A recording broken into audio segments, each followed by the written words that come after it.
So once again, it's May 20th, 3 months after getting here, and we're going to come take a video outside. We originally had the chickens elsewhere. This is we're headed away from the house. I'm eating a drink. Still working on your drink from yesterday shopping with Dad on his birthday. But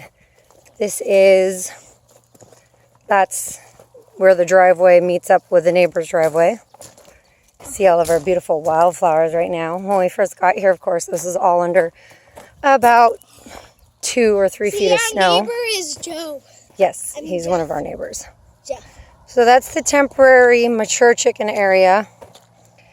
And then we turn around. That's Mom, come here. the hill. I want to show you. Show them the entire chicken coop, even inside. Oh, we don't need to go inside the chicken coop. Well, you can just stand by it. I want to. But this is the older chickens. Guess what? This all used to be just water.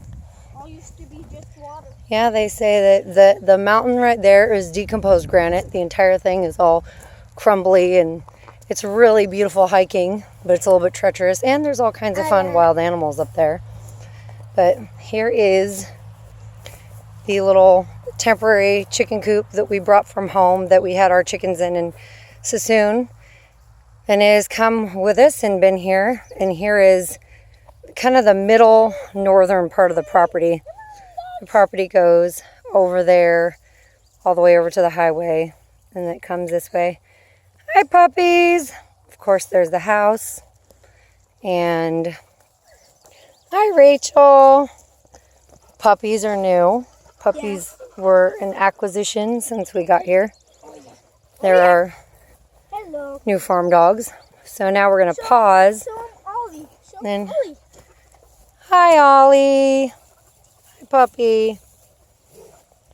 But we're going to walk over to the garage and duck enclosure area, where you can see more of the changes. There's not much that's changed around here other than we cut down several.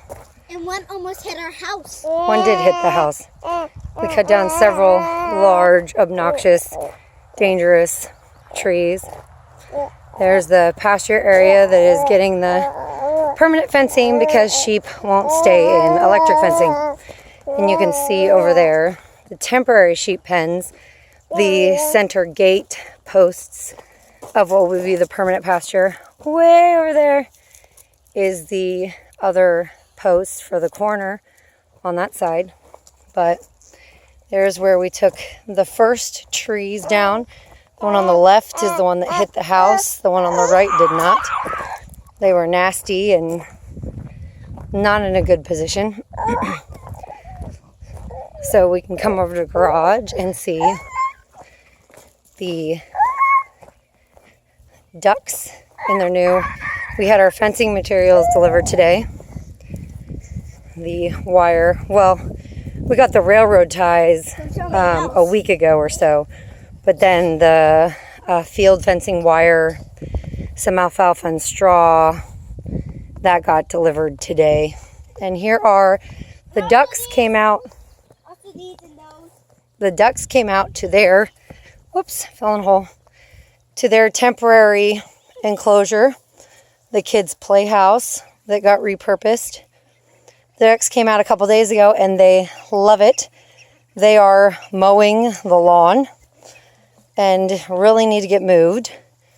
But they will end up in the garden, which will be permanently fenced. This is the power that goes out to the electric fence for the pigs. And the corner post to the permanent fencing. You can see the 3 corner posts there that we are set. We've got a neighbor came and tilled the garden area for us yesterday. This is only part of the garden. Right here will eventually be a greenhouse. Way over here, Lyle built this little temporary seed warming greenhouse. Mom, see, our neighbor Joe did all the garden stuff. He tilled the garden for us yesterday out of the goodness of his heart. And it was Joe. Yes, it was our neighbor Joe. But this is our temporary seed greenhouse because it is still freezing at night sometimes here. They say you can't put anything in the ground till after Mother's Day or the snow melts off of Mount Spokane, I believe. If you look down there, we've got our little, we bought some strawberries, but we started a bunch of seeds. We got broccoli and cauliflower and all kinds of stuff coming up. We bought some other plants in the nursery. We couldn't find stevia seeds. We wanted to grow stevia. And look at all the pumpkins. I know, that's broccoli. Cabbage, puppies. So that's the garden and the little seeds. We've got a direct sow lettuce and spinach out in the garden probably tomorrow. So this is, our property goes well into those trees over the highway. But the largest part of our property is this pasture. And this is the garden. And then you've got the corner post here. And of course there's the house. Well, the garage.